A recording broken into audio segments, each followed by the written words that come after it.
Where is he throwing that? Oh! Ballsy throw right there, right? Major update on that recent Oregon sign and transfer deal. And we have apparently, like y'all told me in the comments, another situation that this had happened to Oregon just recently. So update on Mr. Jaron-Keawe. Not going to say that last name to not disrespect him and his family. So we're going to talk about that. We're going to watch a little throwback interview with Dan Lanning and kind of talk about how he feels about the transfer portal. And we're going to look at a little more in depth at this quarterback room. I think when I made that last video, you know what I'm saying? People was like, well, all my Oregon fans was like, we good. We got plenty of quarterbacks. And I looked into it deep and I showed them in the last video, but we're going to go a little deeper because they do got plenty of quarterbacks. So I don't really think they're worried about this. So Oregon fans, this wasn't against you, guys. This was really talking about the craziness of the transfer portal. But you know how the Oregon fans are feeling. They're a little defensive right now. I feel it. I get it. Ohio State did nasty things. So today, let's get into this video. Leave a like if you like college football stuff. Dislike if you don't like it. Subscribe if you enjoy college football content and coverage. Let's hop right into it. So, Mr. Jiron, out of Hawaii, he was a dog out there. I believe he was a 4-star, 5-star quarterback at some points. The stars are really confusing. One person says this, another one says this. He's a dog and he can spin the ball. From Hawaii, was formerly committed to Cal, got to Oregon, signed it, did the whole kit and caboodle, was on the actual bowl game practice, as y'all know, and then recently entered the transfer portal the day after they lost the Rose Bowl. So now it's come out that he has been crystal balled to Cal.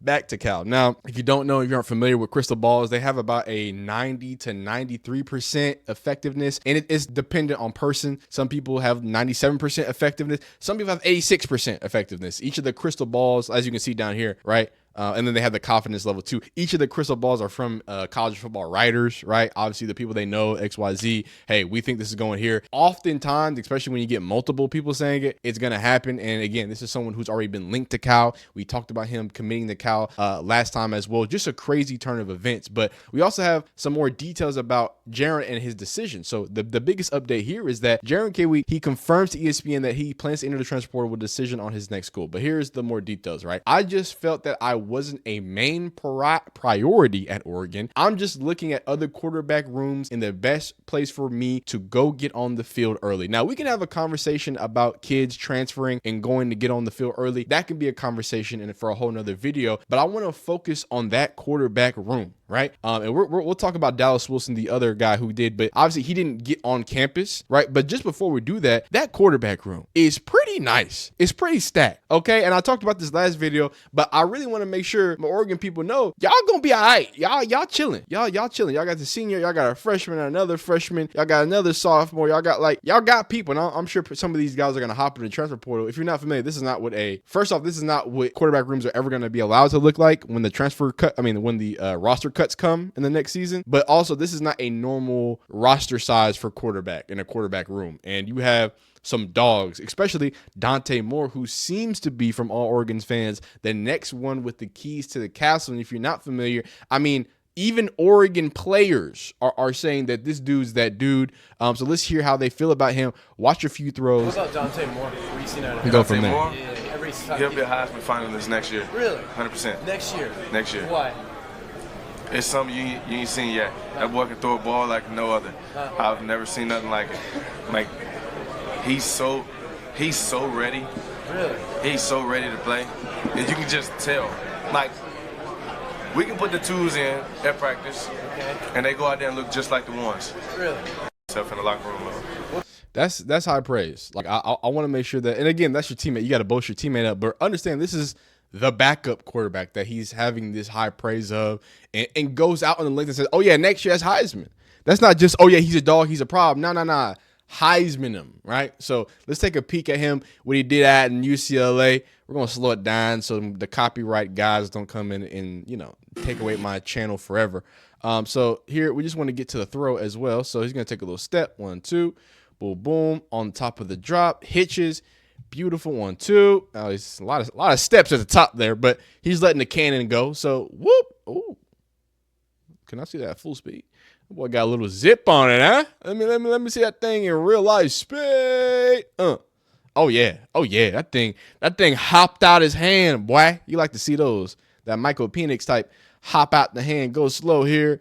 And where does he put this thing? Not too bad. Right on that outside there. I like it. Really puts it in a particular place. So that DB's having a hard time. He's been put in the blender and he's having a hard day. And then also, apparently he's an athlete. Apparently he can get a few other things done. So let's see him here. What do y'all call y'all's spring day? They all have like their own day. Do y'all call it the green day? Y'all call it the green white day?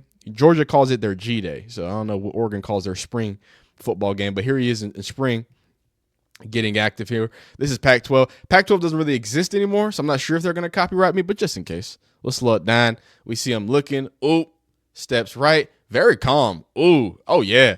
Ooh, Mariota is she? Huh? Maybe it's just the towel and the hand placement. But I was like, hold on, is that boy got an A on his back? Wait a minute, is that Marcus? Is that Marcus? And he's gonna do a little prancing. But I like that. I like to see the work. You know what I'm saying, in the pocket and see him do it. And of course, we also have some high school film. So let's take just a quick little gander at this. Oh my God, that music's terrible. So just a quick little, you know what I mean? Boom, sling. Oh wow, he took a hit when he put that one down there. 1, 2, 3, hitches, beautiful up there. Where is he throwing that? Oh, that's a ballsy throw right there, right over the top. Slot fade would get you every single time. 1, 2, 3, looks, delivers. Oop, he likes terrorizing them seams. He loves hitting the middle of the field, huh? Oh yeah, that's where he's thriving. But he's not afraid to throw them back shoulders either. Okay, 1, 2, 3, quick little hitch. Put it on him, huh? Put it draped on. He does not care who's covering anybody. He's just like, we're gonna put it in a place. Don't worry about it. It's a nice step up. The pocket work is immaculate. He takes some hits, but keeps delivering. Shout out to Michigan. I feel like they've been, Bryce Underwood, and of course this guy a few years back, I believe he's from the 2021 class, if I'm not mistaken. So shout out to Michigan for, producing some quarterbacks.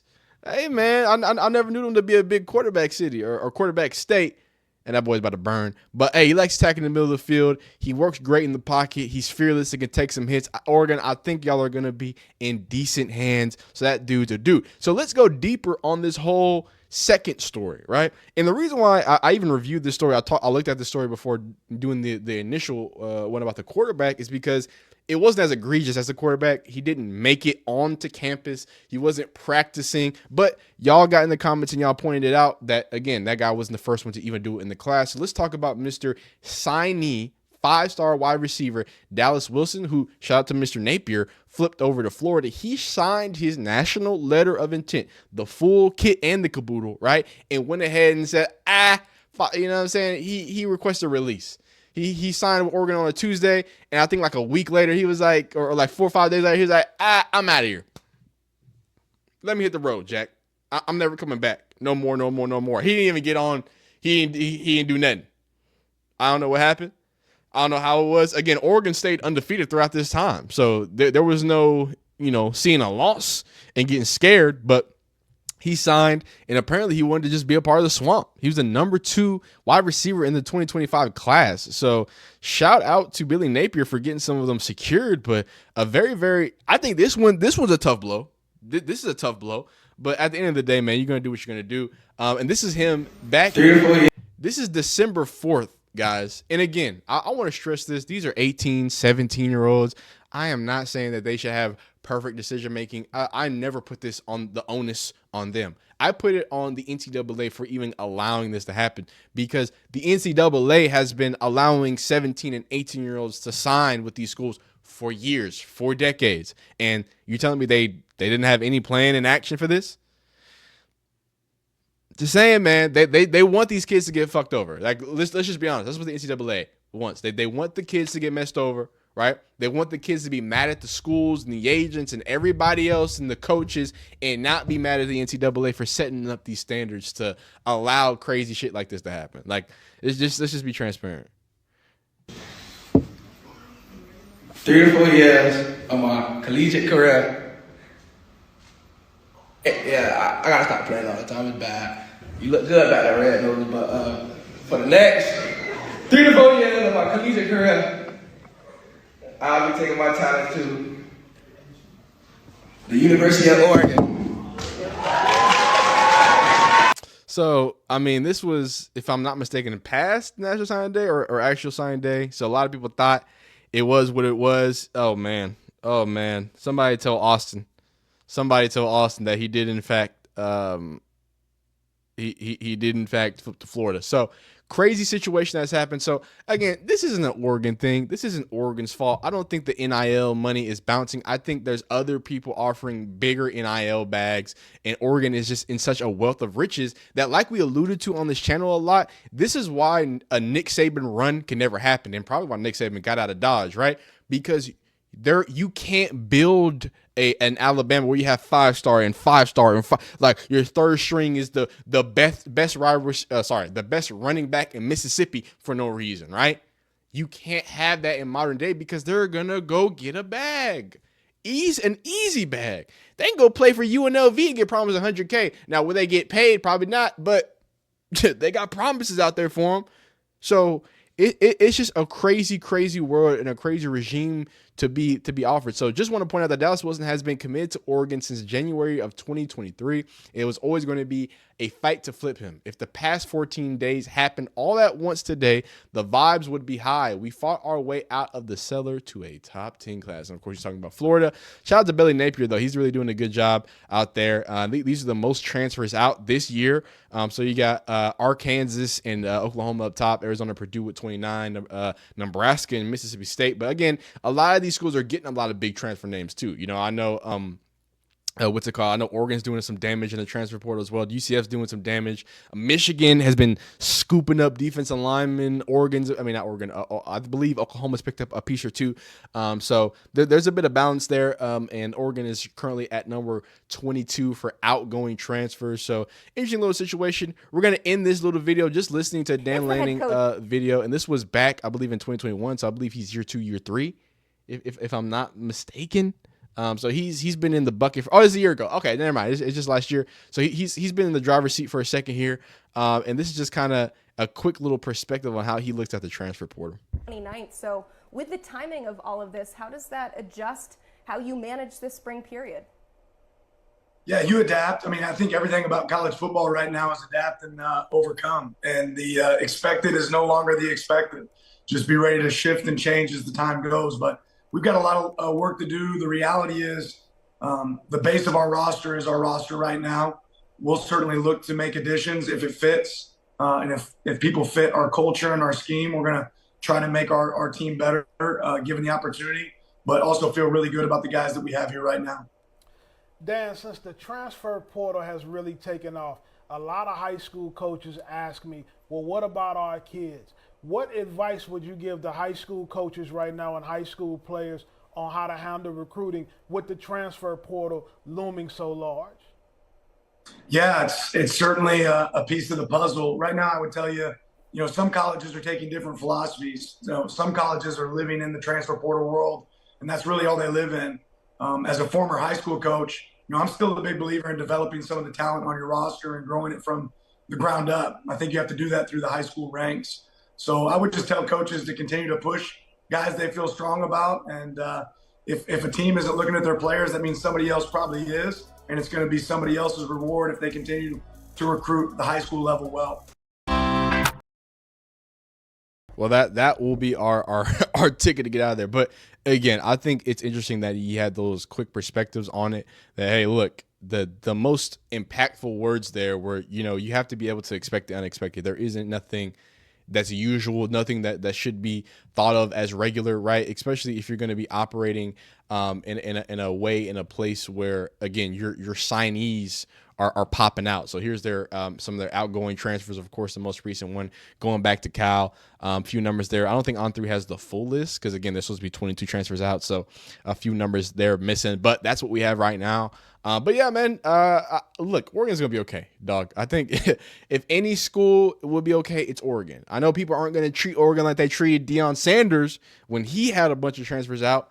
But that's just that comes with the territory. They treat different people a little differently. They have a little different standards for different people because They seem to be able to handle it. I think Oregon's going to be able to handle it because it's a great coach, a great foundation there, and they're going to keep building great stuff. And when you have 17 quarterbacks that are also 4 and 5 stars behind this 4/5 star that just left the building, everything's going to be good. But undoubtedly, the transfer portal has made a crazy, crazy landscape for the world of college football. We'll see how things shake out, man. But y'all let me know in the comments how you feel about the whole situation. Leave a like if you like videos, man. Dislike if you don't like it. Subscribe if you enjoy college football content. I promise. See you next time. Go be great, man.